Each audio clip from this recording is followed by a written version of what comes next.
Hello everyone, thanks for joining us on this edition of the Midday Bilingual Newscast on Equinox Television Live from our headquarters in Cameroon's economic capital, Douala. Good afternoon, Nadia. Good afternoon, Babila Jonathan. Mesdames et messieurs, bonjour. Merci d'honorer ce rendez-vous de l'information sur Equinox Télévision. L'escalade de la crise anglophone impacte sur le déroulement des examens officiels prévus dans le cadre des enseignements secondaires au Cameroun. Les multiples tensions et affrontements entre bandes armées ainsi que forces de défense ont poussé les pouvoirs publics à délocaliser les centres d'examen du baccalauréat probatoire technique industriel.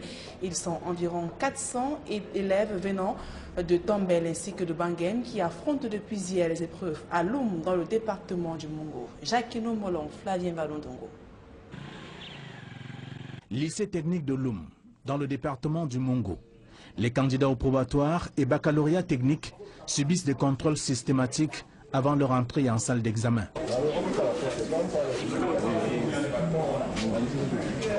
À l'intérieur, les surveillants de salle donnent des consignes avant les premières épreuves. Qu'il est strictement interdit de communiquer ou de regarder sur la copie de son voisin. Commencez par le numéro de table. C'est très important. Au bout de quelques heures, les premières épreuves sont achevées et les candidats se dévoilent. Le début a commencé un peu avec la peur, comme d'habitude, mais on a su monter le moral jusqu'on a pu terminer, donc c'était abordable. Le premier matière était le français, c'était si abordable. Maintenant, ce qu'on attend à la suite, c'est l'histoire jour. On attend aussi comment ça va se passer. Ils sont nombreux, ces jeunes, à frapper aux portes de la terminale et l'enseignement supérieur. Mais une seule absence a été signalée au probatoire. Au probatoire, on nous a signalé un absent dans la série F3. Les épreuves qui commençaient ont été lancées à 8 h également. Et en ce moment, nous avons au baccalauréat 138 candidats. Et puis au probatoire, 314 candidats. Alors que l'examen se déroule sans incident, l'onde de la présence de forces de l'ordre, armes au poing. La mobilisation sécuritaire dans l'enceinte de l'établissement et dans la ville, teintée de la présence du sous-préfet de Loum et du délégué régional des enseignements secondaires pour le littoral, ont une motivation. J'ai été saisi par le délégué régional du Sud-Ouest qui m'informait du désir de faire composer ces candidats. Ici, c'est parce qu'ils ont eu peur des représailles. Ils sont partis de Tombel et de Bangem, dans la région du Sud-Ouest, pour venir subir les épreuves écrites dans le centre de Loum. C'est si loin des esprits déstabilisateurs. Les candidats sont arrivés hier. Il fallait déjà, n'est-ce pas, les protéger par rapport à leur logement. Et toutes les mesures sont prises. Les forces du maintien de l'ordre ont été mises à contribution. Les épreuves écrites du probatoire et du baccalauréat de l'enseignement technique, débutées ce 22 mai, devront s'étendre dans la semaine en cours. Le torchon brûle à Elekam, accusé de mauvaise gestion et détournement des fonds d'inscription. Le directeur général des élections se défend. Abdoulaye Babale vient de présenter son bilan financier et affirme que les kits sont disponibles. Emmanuel Diop et Guizoro. À Elekam, il y a les accusations officieuses que relaient les médias sociaux, lesquelles soulignent les maltraitances du directeur général des élections à l'endroit du personnel et son refus de mettre à disposition les nouveaux kits d'enrôlement des électeurs. Puis, il y a les explications officielles qu'Abdoulaye Babale a choisi de donner lors de l'ouverture du séminaire d'Elekam sur l'organisation des élections en contexte pluraliste. Les kits sont bien là, a-t-il indiqué en les remettant à quelques responsables d'Elekam. Ces kits sont résistants à tous les chocs. De plus, il y a une grande capacité de stockage. En d'autres termes, quand on a une grande tournée, on peut enrôler continuellement jusqu'à 200 électeurs sans avoir besoin de se soucier. Selon le directeur général des élections, leur qualité technique est indéniable. Nous avons pris l'engagement d'équiper ces kits de lecteurs de code barre. Quand vous venez avec votre carte d'identité, ce lecteur lit. Il n'y a plus d'erreur. Côté prix, selon toujours Abdoulaye Babale, l'affaire est avantageuse, les ingénieurs de l'ECAM ayant même été associés à l'opération. Nous avons négocié très serré, nos ingénieurs ont contribué à la conception, ce qui fait que ces kits nous reviennent moins chers. Pour le patron des élections à l'ECAM, tout reste normal dans cette institution y compris les salaires du personnel, à propos desquels d'aucuns ont parlé d'indisponibilité. Nous avons servi régulièrement le salaire au personnel. Nous avons eu seulement du retard pour les effets financiers d'avancement. Nous les avons repartis en 4 et 3 quarts, c'est-à-dire 75% sont payés. Les travailleurs sont payés. Au total, Elecam annonce qu'il dispose de 360 antennes communales et qu'actuellement 720 kits d'enrôlement sont disponibles, une quantité largement au-dessus de la demande. Que sont devenues les populations résidentes sur un massif rocheux dans le 6e arrondissement de la ville de Yaoundé? Le gouvernement est bien conscient du danger qui guette plus d'1 millier de personnes. Ce massif rocheux a laissé apparaître au fil des années des fissures qui peuvent provoquer une catastrophe. Le grand reportage de Joël Essenguet et de Marcelin Gansop. Sur les multiples voies qui mènent à Akondoué, dans l'arrondissement de Yaoundé 6, nous choisissons celle qui nous paraît la moins sinueuse et éprouvante en cette saison de pluie.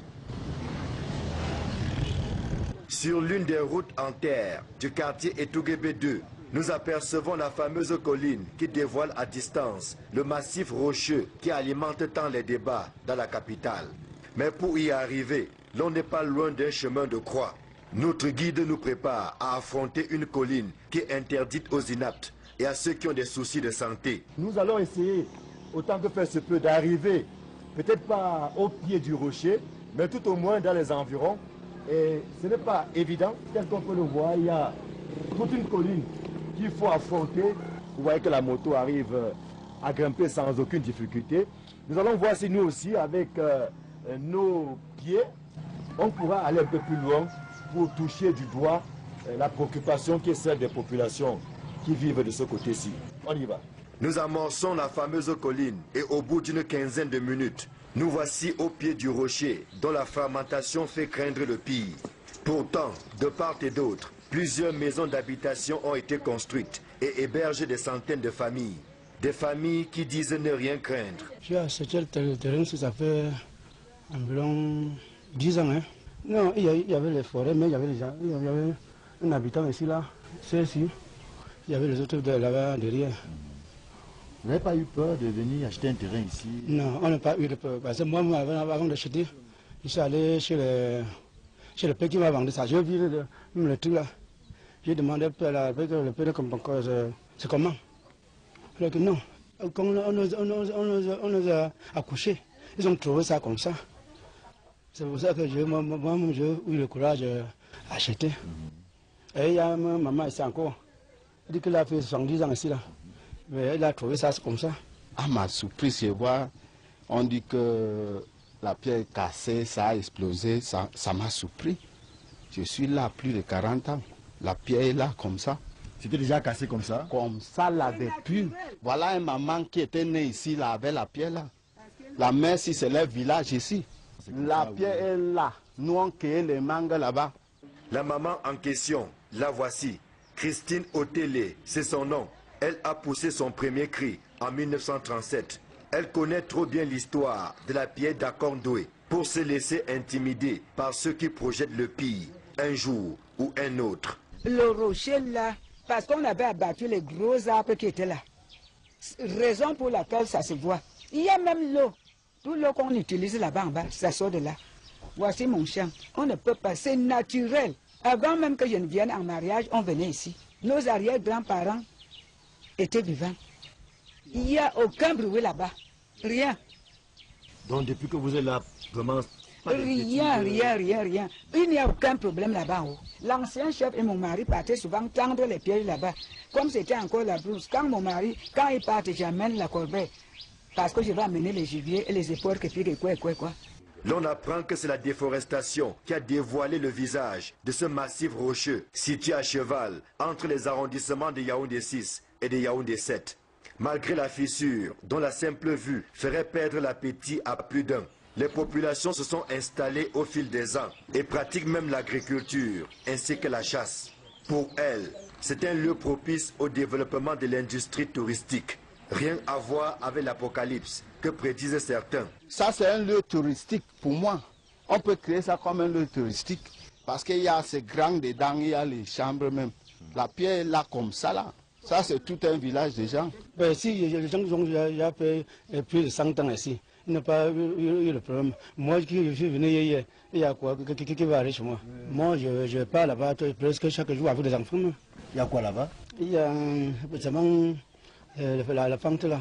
Je suis seulement allé visiter comme ça là. Ouais. Pour voir si vraiment que la pente là, si un jour ça peut pas tomber comme ça là. Mais j'ai vu que c'est bon, c'est dans un trou, comme tu le vois là, c'est dans un trou. Informé de l'existence de ce rocher et de la menace qui plane, le ministre de l'administration territoriale y a effectué une descente le 8 mai dernier. Constat fait, Paul Atanganji a établi un rapport et soumis à l'appréciation de la haute hiérarchie.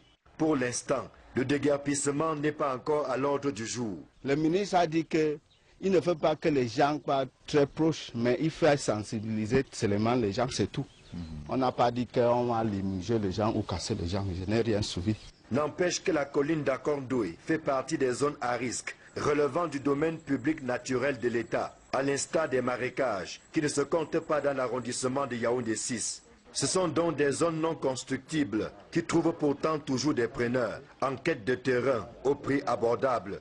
Ici, l'on évoque le manque de moyens financiers pour justifier l'occupation des lieux, avec l'espoir que Dieu veille, afin que le pire, que certains redoutent, ne se produise jamais. Tu ne peux pas, le rocher là ne peut jamais tomber. Moi je vous dis au nom de l'Éternel. Beaucoup d'histoires et d'anecdotes se racontent autour de cette pierre. On peut l'appeler aussi rocher, ou alors l'une des grandes collines de Yaoundé. En tout cas, les populations cohabitent avec ce que certains peuvent considérer comme un danger, mais elles disent vivre avec ce danger en réalité depuis de longues années, et que jusqu'ici, rien n'est arrivé.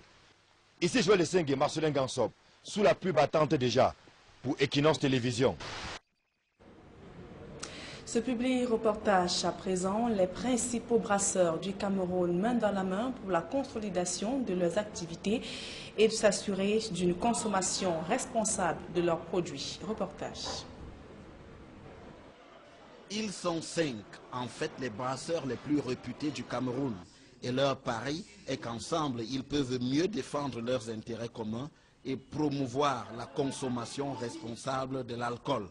En effet, le groupe Société Anonyme des Brasseries du Cameroun, SABC, Guinness Cameroun SA, l'Union Camerounaise des Brasseries, UCB, la Société de Fabrication des Vins du Cameroun, Sofavin, et la Société Camerounaise de Fermentation, Fermancam, viennent de lancer les activités de leur association, la Cameroun Alcohol Producers Association, CAPA. Tous les producteurs de boissons alcoolisées s'est réunis, en tout cas pour d'abord s'assurer que notre industrie se comporte de manière responsable. Okay. Et le fait que nous contribuons de manière incontournable dans le croisement de PIB, nous avons cité les chiffres 770 milliards de chiffre d'affaires entre nous 5, c'est reconnu. Et comment on peut travailler avec le gouvernement ensemble décroître justement cette contribution de manière significative. Ces entreprises relèvent que leur contribution au budget de l'État du Cameroun est conséquente, avec des impôts payés à hauteur de 318 milliards de francs CFA pour un chiffre d'affaires de 766 milliards de francs CFA. À quoi s'ajoutent plus de 10 000 emplois à travers 13 usines sur l'ensemble du territoire camerounais. Fort de cette contribution, les brasseurs entendent consolider cette responsabilité sociale et sociétale qu'ils ont déjà engagée à travers la CAPA. À présent, la deuxième partie de ce journal avec vous, Babila Jonathan. Right, Nadine, some students from Bangem and Tombel in the southwest region of Cameroon are now sitting in for the practical or technical phase of the probatoire and baccalaureate examinations in the French subsystems of education, respectively. The French subsystem of education in Lum in the Mongo division, and they have moved from their areas of residence to take part in the examination in Lum in the Mongo division, littoral region of the country, because of the unstable socio-political climate in that part of the country. And Mimefo reports that the one of the examination was hitch-free, as education officials say they have put in place security measures. It takes less than 10 kilometers to travel from Lum in the littoral region to Tombel and Bangem in the southwest region of Cameroon, reason why some parts of the Mongo division are constantly being affected by the Anglophone crisis. The 2018 session of the Technical Education Examination, the Probatoire and the Baccalaureate in the French subsystem of education is taking place at the time when security is at stake in these localities. Due to frequent attacks, gun battles and calls for school boycotts, major towns in Kupe Manengoba division have been described as no-go areas for examination candidates. Dozens of them had to travel to Lum to take part in the examinations. Taking pictures of the centers accommodating candidates from Anglophone regions was prohibited for security reasons. Avec une particularité cette année où certains candidats du Sud-Ouest sont venus composer. The Littoral Regional Delegate for Secondary Education, Soso Henri Dello, traveled to Lum to assure the students that their safety would be guaranteed throughout the one-week exercise. French was the first subject of the day. Nous avons saisi le sous-préfet hier soir qui a pris des dispositions pour contrecarrer toute éventualité. Qu'il est strictement interdit de communiquer ou de regarder sur la copie de son voisin. The chief of center at the Government Technical High School Lum, where the students of the area were writing the examinations, said that all the expected 138 candidates for baccalaureate were present, while only one candidate of Série F3 who registered for technical probatoire was absent. Au probatoire, on nous a signalé un absent dans la série F3. Some of the candidates testified that the first subject was within reach. C'était abordable. Premier matière était le français.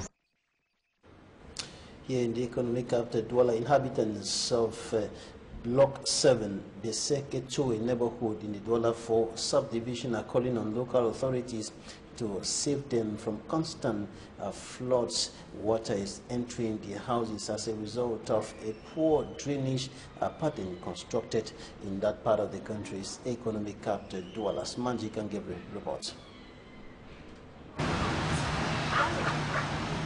He is an inhabitant of Block 7, Biseke 2, Camp de Sapeur in Douala 4 municipality. Just like him, who moves inside water to get out of his house, others are struggling to get out of the residence. This is so because the entire area has been invaded by standing water whose drainage has been blocked. With the hope that they will fill up, then open the gutter which was existing. And since then, up to now, nothing has been done. I've written to the outgoing DO who was here, written to the councillor, the council, the mayor, or right to the urban council. Nothing has happened. The inhabitants throw blames on a road construction company that came to repair their roads but decided not to open up a wrong way for water which is now invading their private homes. It has caused untold problems. 2017, I was detained just because of this gutter. Because when I opened a small place that this water could pass for some tenants to stay in our houses that have been existing here since 1986, now we are not able to live on it. The fear of cholera outbreak is already running in the heart of the people. With this water, the latrines which are around are already inundated. Very soon there will be cholera. I don't know whether they know whether very soon, as this floods are going on like this, very soon there will be cholera. This woman tells us that her husband is sick due to his fight to see how the standing water could get a way out. My man, therefore, they don't fall sick. When I only do water, I don't carry water, and I don't fall sick. Some residents have already abandoned their homes because no solution is forthcoming. Relative calm has returned to Awing in the Mezam Division Northwest region of Cameroon after an information went viral on social media indicating that there was an explosion in Lake Awing, and this forced many inhabitants to go drinking palm oil and rubbing some on their body as a preventive measure against airborne diseases. But the divisional officer of Santa, who descended to the scene, notably dismissed this information as false and called on inhabitants of Awi to remain calm. Smanjik and Gabriel has more.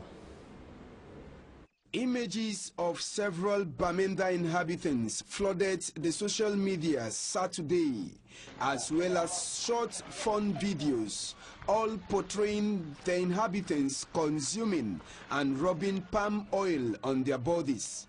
This was after a rumor that spread saying Lake Awing, found in Santa subdivision, has exploded and emitted poisonous gas.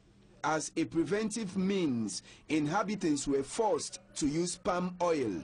But it wasn't a good idea after all, as it affected some of those who consumed it. It affected me.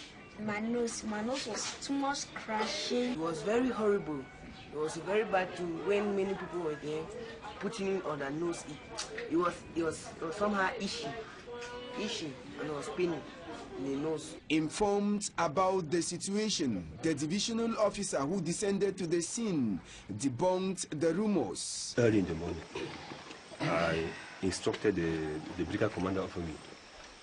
He came before 6 o'clock. He was already around the lake, but he could have not reached the lake because he was. Because of the darkness. So the brigade commander Wing came and with his team, and he was the first person to tell him that nothing happened in the Awing Lake, and also the paramount fund of Awing, because we have a powerful traditional ruler here in this. We are in Awing here, so the fund also came to see if the information are true or not, and he also called me saying that he is now in the lake and nothing happened there. So I can now ensure, I can tell to the population, to all the opinion that nothing has happened in Awing. But when asked if it was possible for Lake Awing to explode, the DO said, "It is only God who can know, but nothing has ever taken place in this area. As we have been listening to the caretaker of the lake, we have never witnessed even any incident in this. Experts who accompanied the divisional officer to the site want people to stop circulating wrong informations. A new dawn for some pupils and students in the far north region of Cameroon began with the May 20 National Unity Day celebration. Last Sunday, they had been barred by terrorists from going to school and taking part in national activities, notably national ceremonies like the 20th May and others. But last Sunday, they were at the different ceremonial grounds in Makari and places like Soule de Roi to celebrate with the whole nation that was celebrating the country's unity. We have details in this report.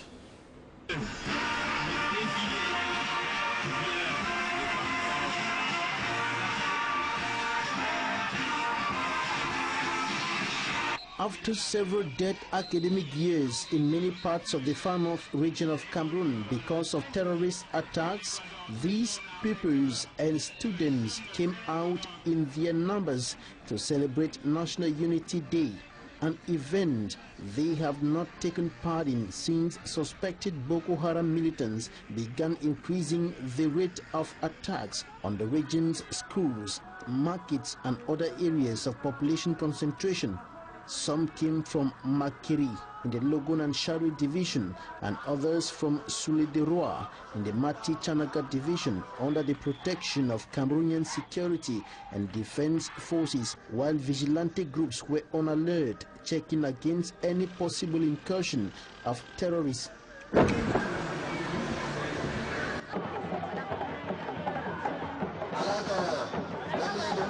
The peoples sang national unity, and national unity again and again.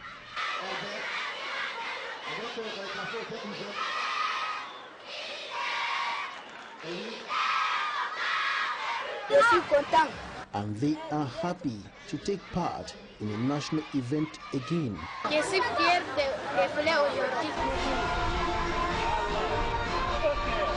The vigilante committees made a demonstration of force.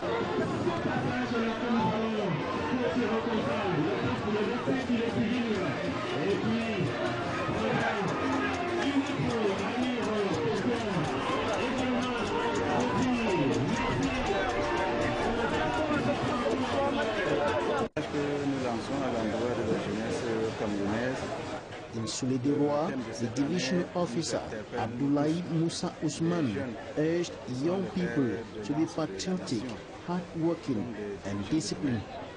Être discipliné et laborieux. Even after the parade, the feast continued with elements of the National Armed Forces and teachers leading pupils in dancing to the rhythm of local songs. The new vehicle of the President of the Republic of Cameroon, Paul Biya, is still making news on social media since Sunday when he arrived at May 20 Avenue in the nation's political capital, Yaoundé, with his new Range Rover. Reactions began streaming in on the internet, and many of them are in disapproval of the purchase of that vehicle on grounds that it is expensive. Mimi Mefo. Cameroonians have not stopped reacting differently on social media on President Paul Biya's acquisition of a new vehicle, a Range Rover presented for the first time in September 2015 with cost price of 400,000 euros, equivalent to 260 million francs CFA. 3 years after, the price skyrocketed between 400 and 600 million francs CFA. Arrival of the head of state in the top-class Range Rover sparked a series of reactions on social media, most of them negative. Cameroonians hold that the head of state drives in a paradise jeep while his collaborators ride in death traps. Others view the head of state as extravagant. The Popoli newspaper talks of the arrival of a giant war machine to keep the president secured anywhere he goes. Other caricatures take mock reforms as compatriots of the presidents of the republic do not stop dreaming to one day be in possession of such a Range Rover. Reactions are not only negative. There are some Cameroonians who hold that the head of state needs this type of vehicle in order not to be embarrassed like when his former limousine vehicle paralyzed at the May 20 Boulevard in Yaoundé. Others believe it was time for Paul Biya to change his limousine, a recommendation which he initially rejected but has now welcomed. To some others, this giant Range Rover is not Paul Biya's personal belonging, but property of future leaders of Cameroon. Such a Land Rover is constructed to resist attacks, bullets, explosives, and the rest. Most Cameroonians, however, fume at this move to afford such an expensive brand of vehicle for an individual, while thousands of Cameroonians are suffering. Innocent Aze ending this edition of the news. Thanks for staying with us, Nadine. Yes, Babila Jonathan, fin de ce journal. Mesdames et messieurs, merci pour votre aimable attention.